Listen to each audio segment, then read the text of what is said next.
Ce flamant rose fait partie de la soixantaine d'oiseaux qui ont retrouvé le chemin de la liberté. Après une quinzaine de jours dans la clinique du centre ornithologique de Pont-de-Gau, l'ensemble des flamants roses ont repris leur envol. Des conditions idéales pour retrouver leurs congénères. On a une météo qui est favorable pendant au moins une semaine. Donc maintenant, il est tout à fait le temps de les lâcher. En plus, ils sont en bonne santé, ils ont été pesés, mesurés. Donc maintenant, il faut très rapidement les relâcher pour qu'ils puissent d'abord, aujourd'hui, ils vont se laver. On va profiter du bon soleil, du beau temps qu'il fait.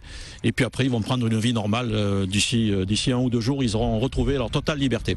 Une liberté bien méritée après plusieurs jours de quarantaine. Ces flamands malades ont été soignés et dorlotés par les mains expertes de Julie. Au programme du repos et une énorme quantité de croquettes et de brisures de riz. Des protéines pour remettre sur pied les animaux. Un véritable cocon pour ces pensionnaires. Les soigneurs du centre ont su réagir à l'urgence de la situation. On a fait avec les moyens du bord. On les a mis ici parce que c'est chauffé et donc ils étaient bien au chaud. Et après on a fait un enclos avec ce qu'on pouvait pour qu'ils soient le mieux possible.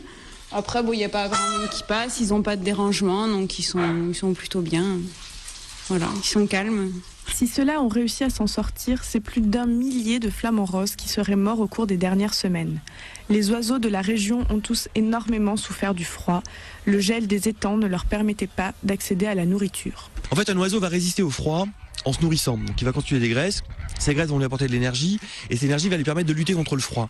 Mais quand il ne peut plus se nourrir, donc quand il ne peut plus reconstituer son stock d'énergie et de graisse, automatiquement le froid, il va être beaucoup plus réceptif et il va en souffrir beaucoup plus. Et donc c'est ce qui s'est passé pendant cette période de gel où la plupart des oiseaux ne pouvaient plus accéder à la nourriture et donc étaient automatiquement très très sensibles à ce froid-là.